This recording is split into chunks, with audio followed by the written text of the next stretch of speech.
If you are worried about buying a home that is not good for you and will have a ton of issues, this is a video for you where we will be diving into what an inspector does, what you should be doing when it comes to looking at inspection reports and understanding the difference between a big deal versus a not so big deal. I'm Will, and I create videos about living here in Portland, Oregon, along with creating educational content around the real estate process. I'd love to have a chance to get your real estate business, so give me a call or text, email. I'll make sure to leave my contact information down below. Let's dive into inspections. Now, when it comes to inspections, we're looking at typically getting an inspector involved in this. There might be multiple inspectors or inspectors that inspect different types of things. However, typically they're going to be people who have a expertise in looking for certain problem issues or anything else that might be something that you would want to know about when it comes to buying a home.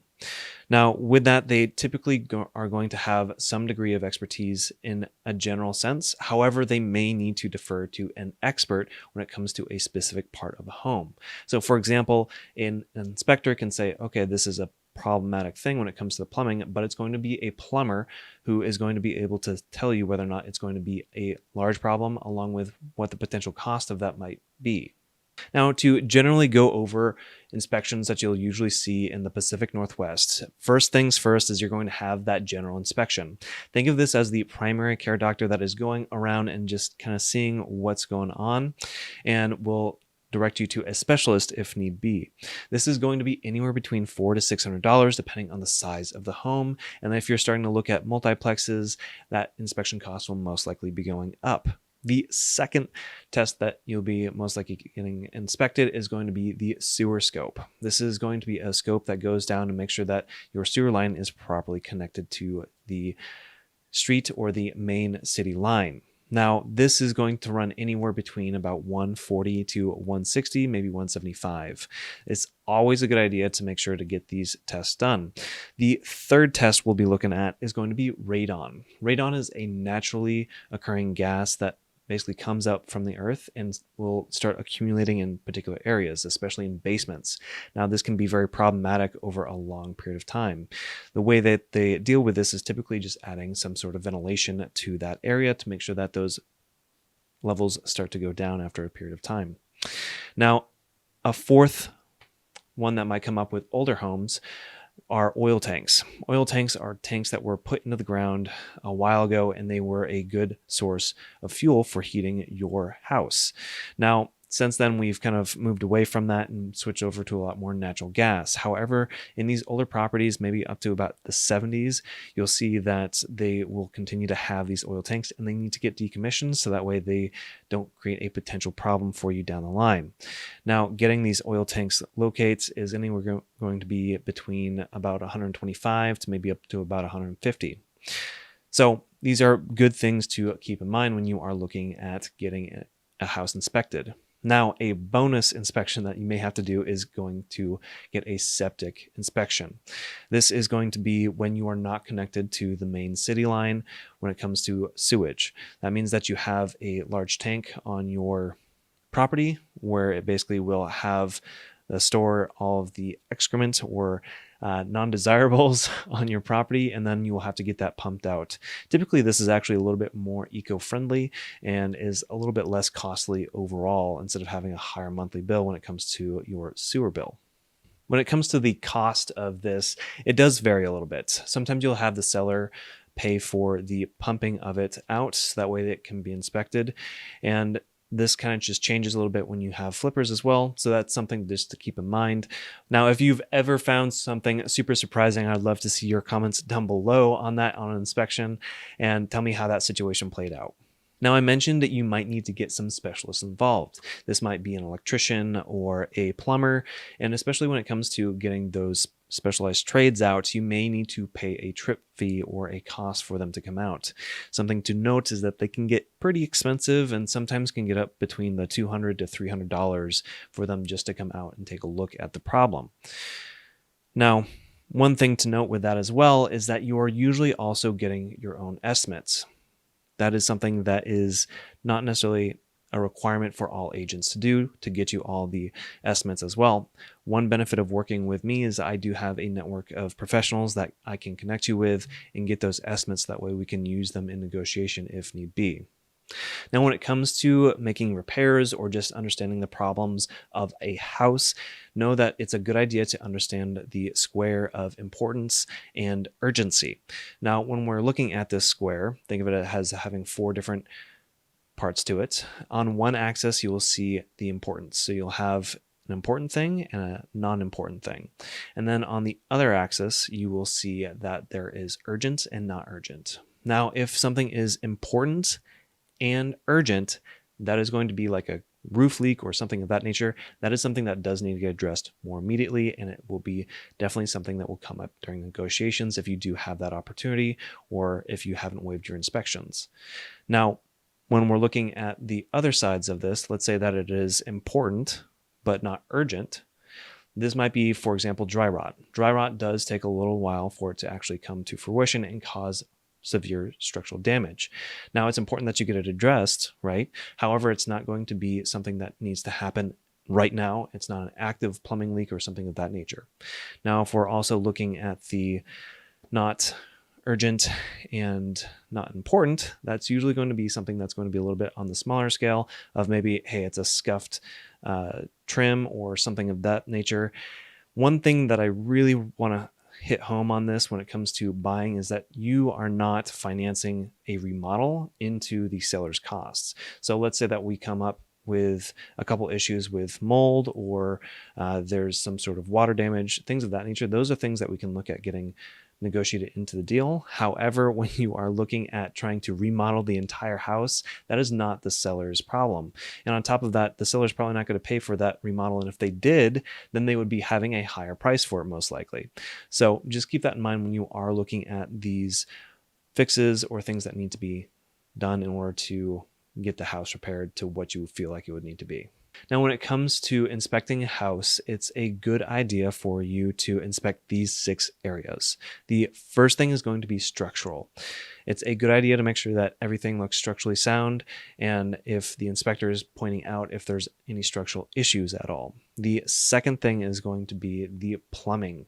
It's a good idea to make sure that the plumbing's up to date, and if there's any potential issues that you are aware of them, because again, one of the major issues with most houses is going to be water. The third thing you're going to be taking a look at is the electrical. Electrical is obviously a key part of you having power in the house, and if you have any potential issues, you want to make sure that you know about them, because electrical failures are not going to be super fun to deal with. The fourth thing that you're going to want to be taking a look at is going to be the roof. This roof is going to be critical in order for you to make sure that water stays out of the house. And typically with most asphalt shingles, those are going to last anywhere between 20 to 30 years. The water heater is also going to be another system you're going to take a look at. Sometimes I've seen these last up to 22 years, but typically they're going to last anywhere between 8 to 13 years. It's a good idea to note that this is going to be more of a major expense if this does pop up. However, it's not going to be quite as costly as maybe a roof replacement or replacing the HVAC system, which then leads me to the last thing you should definitely be taking a look at, which is the HVAC system. If you have an HVAC system that is very old, just note that you'll want to maybe have a home warranty or understand that that might need to get replaced sometime soon, especially with it heating out quite a bit here in Portland, Oregon. It's probably a good idea to also look at making sure that you are getting energy efficient HVAC systems and also making sure that they include cooling. When you are looking at the structural components of the house, the places you're going to want to look is going to be at the doors, windows, and the foundation. Now, if you see at the foundation that there's cracks that are going vertically, usually that's not too large of an issue and is typical settling. The second thing that you might be seeing on a foundation is horizontal cracks. That usually is not the best because it usually means that there's way too much pressure behind or on that wall. So it's a good idea to get that checked out by a professional. Now, when we're looking at the inside of the house and looking at the doors and windows, what we're looking for is these diagonal cracks that will go up the wall. And the reason for that is typically a good sign that there's too much pressure on that door jamb or the window, and is a good idea to take a look at structurally as well. Now, One thing to note with this is that you may see cracks in the ceiling, for example, or on the walls. And if you see it as a very clean crack that goes straight, typically that's going to be just cracked paper. Something to note when it comes to the drywall is drywall comes in and butts up next to each other, and then a strip of paper is put between the two along with drywall compound. You can see how that paper can easily dry out and then crack just slightly, and it does freak out a lot of buyers. However, it's something that is pretty normal when it comes to a home aging. When it comes to plumbing, you're typically going to be seeing 4 types of plumbing here in the Pacific Northwest. The first type of piping you'll most likely see is going to be copper. Copper is the tried and true. We've seen this throughout a lot of these older homes, and it usually stays good for a long period of time. Now, with this, just note that it's not as cold resistant. The second type of piping that you'll see in a lot more new construction along with remodels is PEX. This is a type of piping that is more recently been developed and also has a lot of benefits in terms of being able to resist the cold a little bit better. The third type of piping you'll see a lot in homes as well is going to be galvanized piping. Now, just note that they usually have some sort of time table to them, and they may not last quite as long. A lot of them were installed in the 60s and 70s, and they basically corrode from the inside out. So if you're starting to see that there is a lot of rust or maybe slight discoloration in the water, that's probably going to be the piping that is the galvanized piping. And one place you can always take a look at this is usually at the water heater, and you can see where it stubs out and what type of piping it is.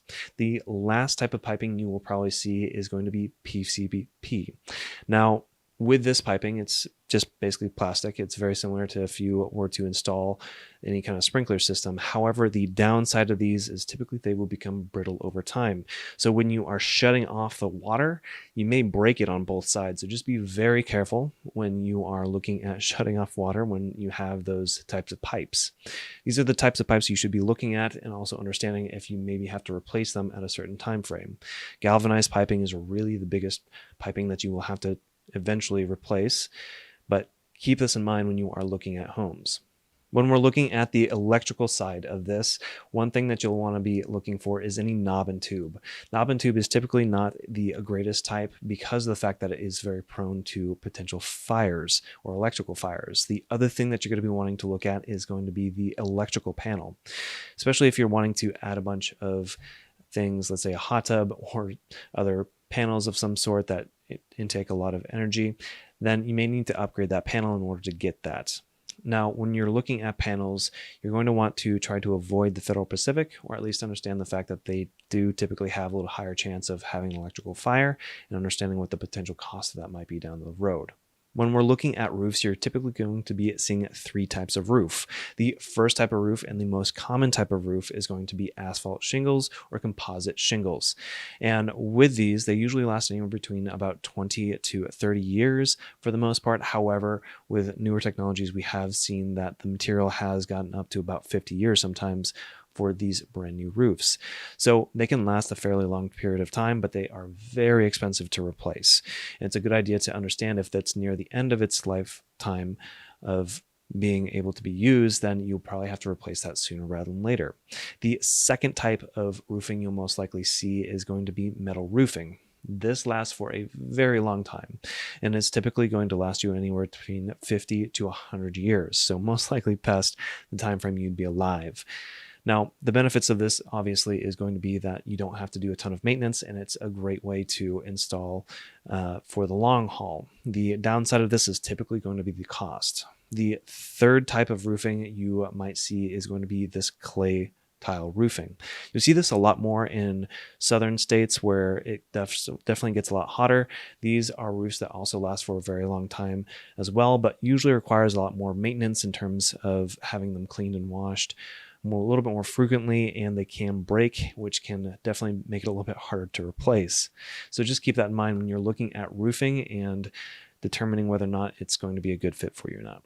Now, there are a lot of problems that can come up during the inspection period. Note that a lot of them will be able to be fixed, and it just depends on whether how handy you want to be, along with whether or not you want to deal with that problem, and if we can have the seller help out on the cost of this at all. Now, Just keep that in mind when we're looking at these problems, and know that there is typically a fix to a lot of them. One of the more common problems you'll most likely see in the Pacific Northwest is going to be mold. It is a very wet place over the wintertime especially, and is very common to see in Oregon homes. With that, just note that you can get a mold remediation company out and they can spray that mold and basically neutralize the mold.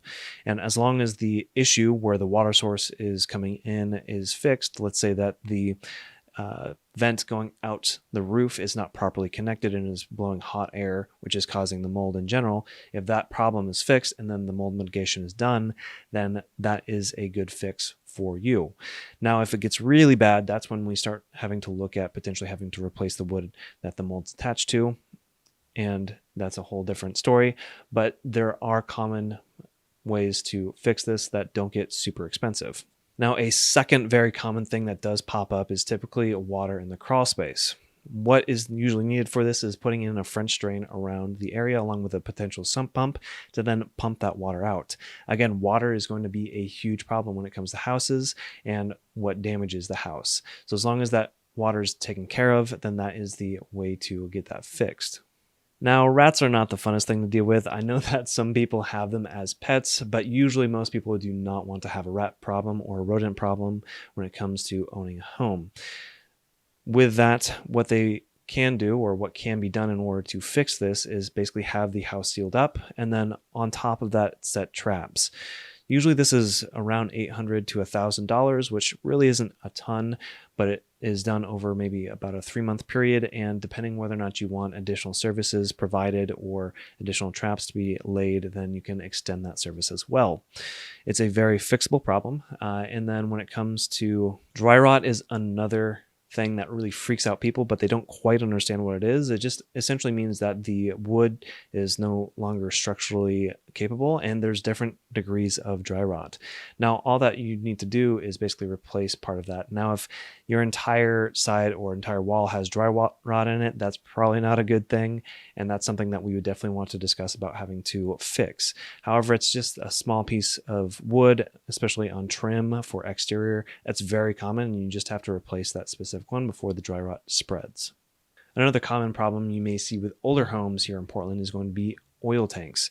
Oil tanks do need to be decommissioned, especially if they are leaking, and then you may have to excavate some of that dirt around it, depending on the situation. But just note that this is a good thing to take a look at and get estimates for before really moving too far forward in the transaction, so that way it can get dealt with in whatever manner it does need to. If you think I missed any common problems, make sure to leave them down below and I will add them to the next video. When it comes to replacing things, it's a good idea to note that every home will need to have something replaced or some sort of maintenance done on it while you live there. With new construction, you may not have as much of that to do. However, if you do live in the home for a prolonged period of time, then you will most likely have to fix something at some point. So keep this in mind when you're looking at the inspection report and just when you're doing inspections in general, that you will want to save a certain amount of that monthly amount that you're paying towards the monthly mortgage payments to add an additional amount that would go towards maintenance and or those bigger expenses later down the line. Now, I hope you got a ton of value out of this, and if you did, hit that like and subscribe button. It helps me out a ton and allows me to create more content like this. If you ever have questions about this process at all, feel free to reach out. And if you are looking to buy, sell, or invest in the Portland metro area, I'd love to help you. Again, my contact information will be down below. Thank you so much for watching.